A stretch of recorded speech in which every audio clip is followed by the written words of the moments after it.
We'll be talking about the reforms of the present administration and, of course, how these have, transformed the economy and lives of people. Yeah, absolutely. And if there are any challenges, why have they not been able to surmount them? Well, joining us from the Office of the Accountant General of the Federation is the Director of Integrated Payroll and Personnel Information System, IPPIS, Olusegun Olufeyinti. He's joining us from our Abuja studio to discuss President Muhammadu Buhari's financial reforms and the achievements of the Treasury single account since its introduction. Good morning. It's good to have you on the show today. Yeah. Good morning, Ngozi. Yes. Okay, now let's begin with, because I was just, trying to peruse and see what we're able to take from the successes of the TSA, for example. The federal government, says that it has been able to save some 24 billion naira monthly. And as at this time last year, it was 4 billion. Talk to us about the successes of the TSA so far. Actually, as part of the government reforms, under the public finance reforms, the federal government embraced integrated personnel and payroll information system. This thing commenced in 2007 with the support of the World Bank, where some MDs were asked to bring in the number of personnel they have of their payroll. The 7 they used to commence it, they came with about 55,000 staff strength. But in the course of the biometric capturing and the physical verification, we discovered that we have only 32,000 as against 32,000 staff as against 55,000 presented. So this brought the Office of the Accountant General to proceed further. They brought in more MDAs. This thing has been on up to 2014, but there have been a lot of resistance from MDAs as they don't want to come on board. However, with the advent of the current government and with the political will of the President and Commander-in-Chief of the Armed Forces, President Buhari, he directed that all MDAs that are sourcing their money from CRF must embrace IPPIS. As a result of this, currently, over 510 MDAs have been enrolled on IPPIS. And the military, the Nigeria police too, they are currently on IPPIS, Nigeria Immigration Service, Fire Service, Road Safety, the NSCDC, that is the Nigeria Security Civil Defense Corps, and Nigeria Prison Service. As we are talking now, currently, the capturing of the military, the 3 services, is on. So we have even concluded from the whole south, from the 5 zones of the country, while that of the northeast is ongoing. Okay. Which will have signified the conclusion of the biometric capturing of the military. All right, Olusegun, let me stay with you still on the TSA. When this was being implemented at the inception of this government, Nigerians were made to understand that with the TSA, it was going to block loopholes and ensure that the fight against corruption was going to be upheld and it was going to bring sanity within the system. Now, whether it was able to block loopholes, certainly Nigerians don't have so much arguments about that. But the question now is that it seems there are some sacred cows, or there are some agencies of government that are still not on the TSA. How would you assess the compliance of all government agencies or that policy of government executing or implementing it to the latter?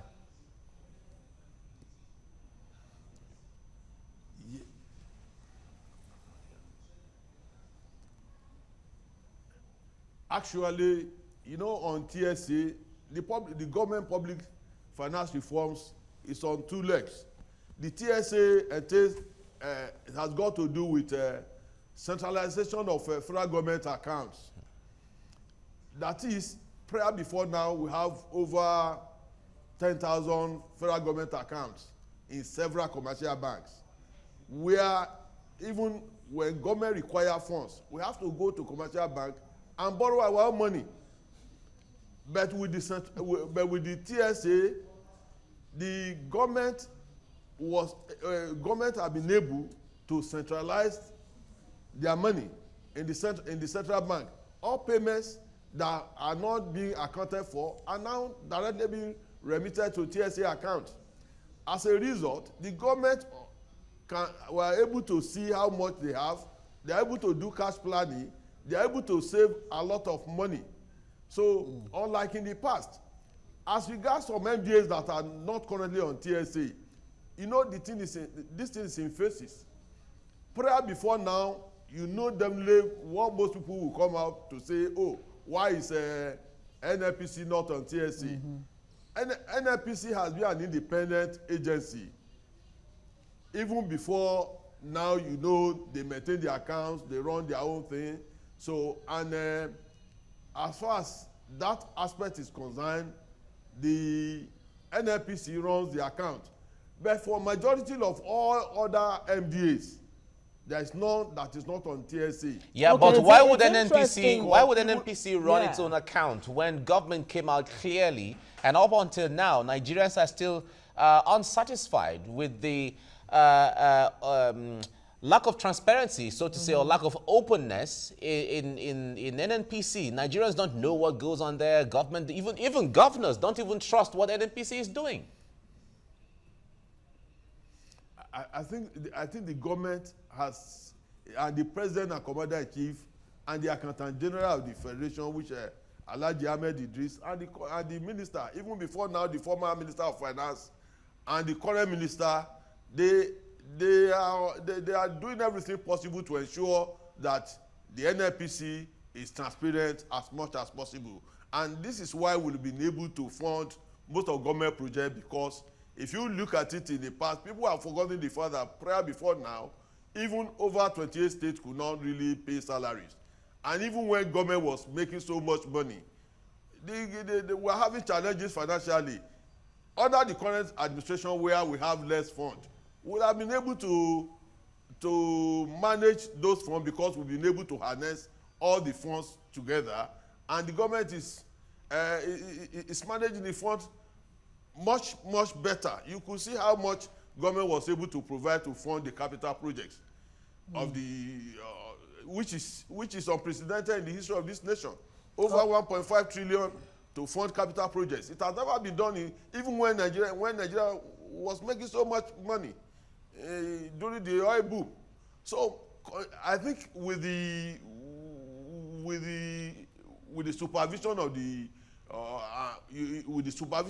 current people at the heads of affairs, you know, the state government have been able to share every month FAC, money coming from FAC, money coming from NNPC, coming from Federal Inland Revenue Service, coming from customs. So you see, currently all this agency are under the TSA, and that's why the government have been able to harness their revenue to do these things. All right. As far as we are concerned, yes, the government is not relenting. Okay then. Still on the issue of NNPC, I mean, a lot of observers would have thought that if any government agency should be on TSA, it really should be the NNPC.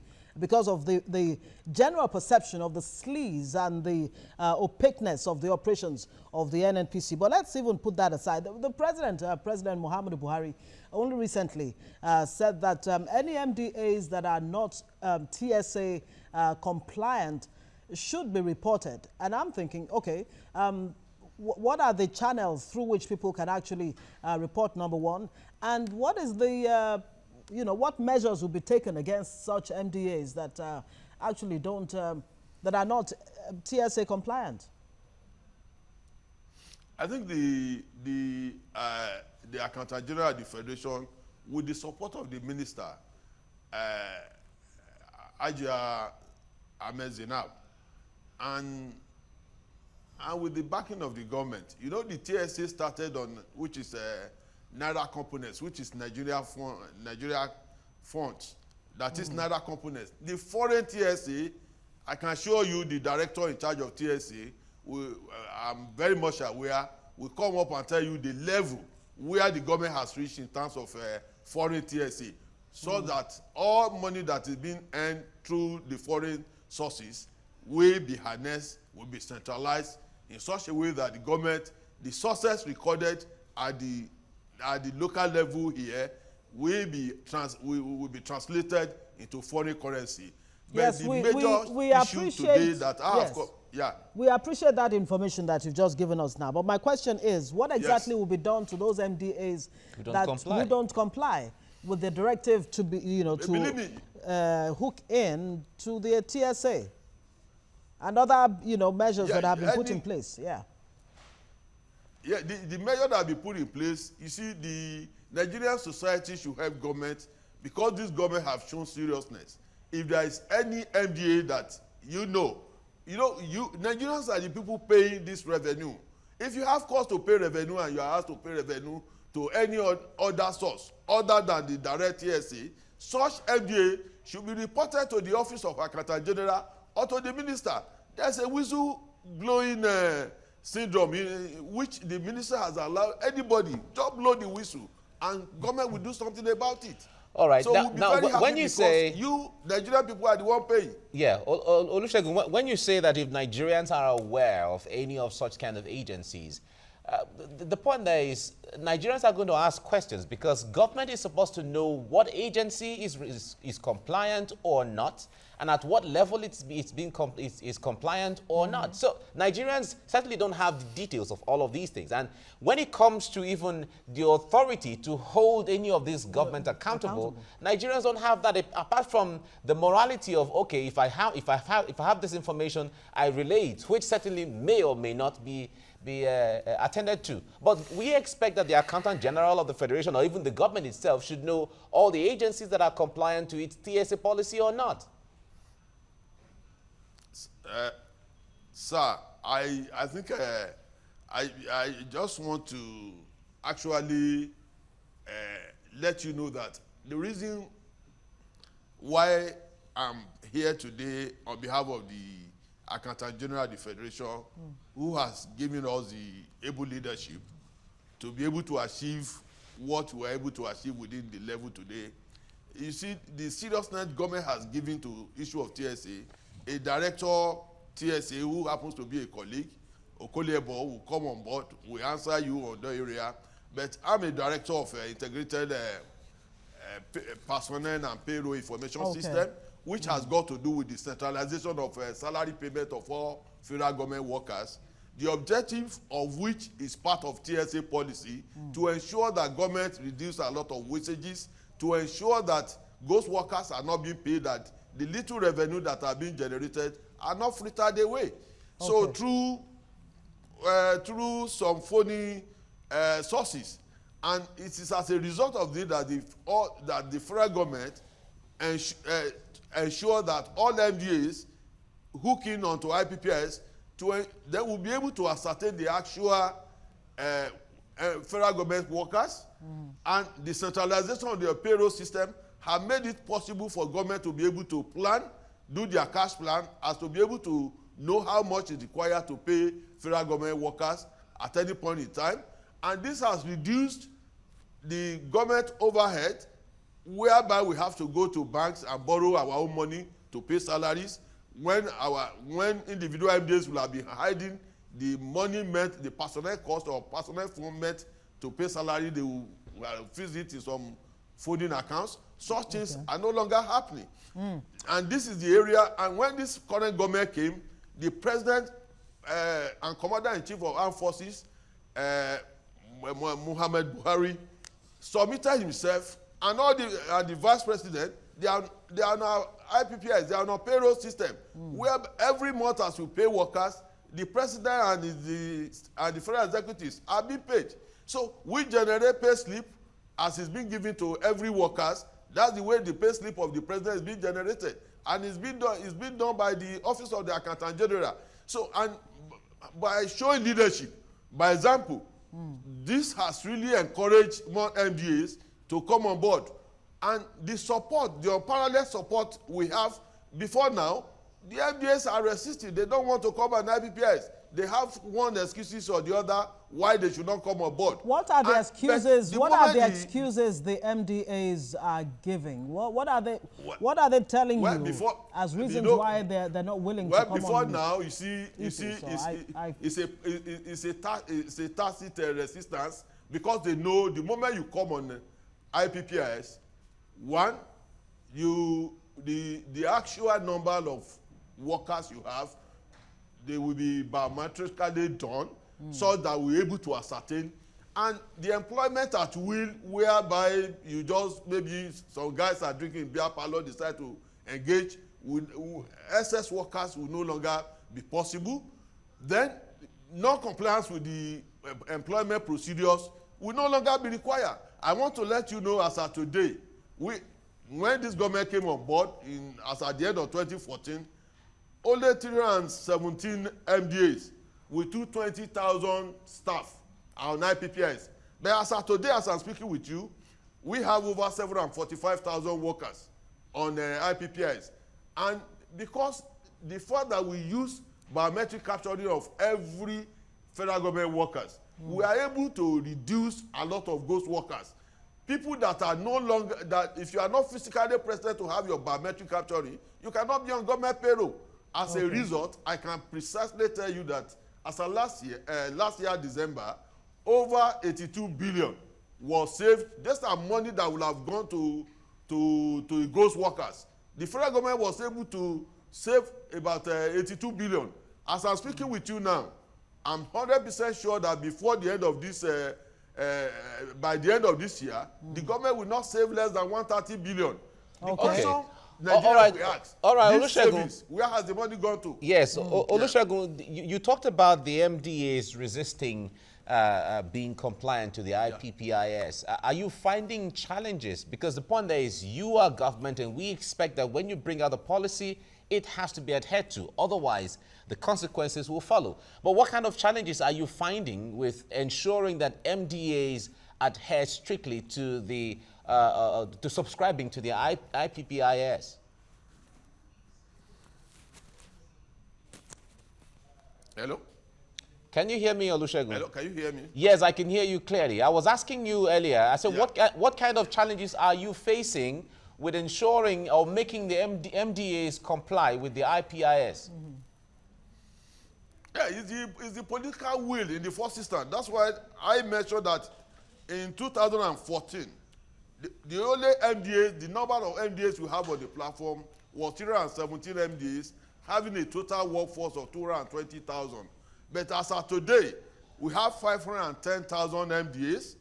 We have the police, Nigeria Police Force, with all their commands. They are on IPPIS. The immigration is on IPPIS. Nigeria Prison Service is currently on IPPIS. The civil defense on IPPIS. And that of the military is ongoing. And the new minister, in continuation of of what the previous minister has done, the current minister insisted that if by December, if there's any MDA that is not on the IPPIS platform, they will no longer have their fund. The other people that are really doing that, saying they don't want to come on the IPPIS, mainly Nigeria universities, and we'll be having talks with them because they were thinking that, this will erode their independence. But But the president has insisted that all MDAs must come on board, and as I'm speaking with you, right. a meeting has been scheduled to have a chat with the universities.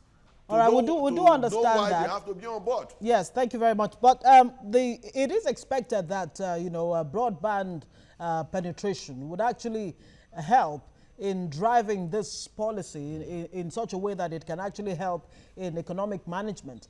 How is that playing out in all of this, whether it's IPPIS or even the BVN and other policies of economic reform that government is deploying to ensure that things are much better? And do you have concerns about continuity? I mean, in case another administration comes on board by 2019? Yeah, we are fully confident because at the federal level, like I said, this thing started in 2007, but with the political will of the current government, we have been able to achieve this, unlike in the past. You can imagine if 140 billion was wasted away. I don't think any government would want to throw away a system that is working, that have saved a lot of money for government. We are even looking forward to ensure that if all state governments can adopt this kind of policy at the state level, even we hope that one day the National Assembly too will see reason why they should embrace this kind of policy.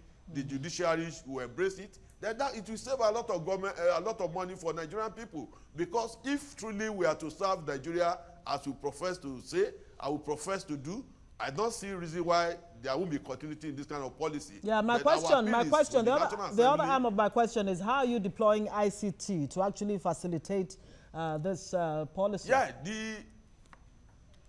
the Federal Executive Council in March, in continuation of, there's a presidential executive order where they asked Nigerian, we should patronize Nigerians.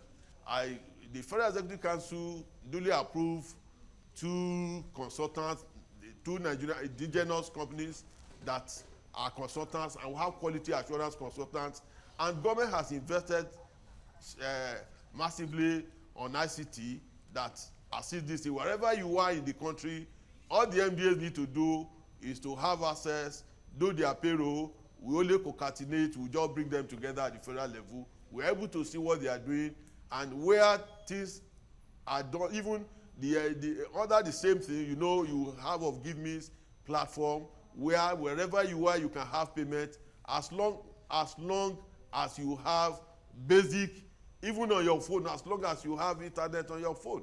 You can do it anywhere you are in the world.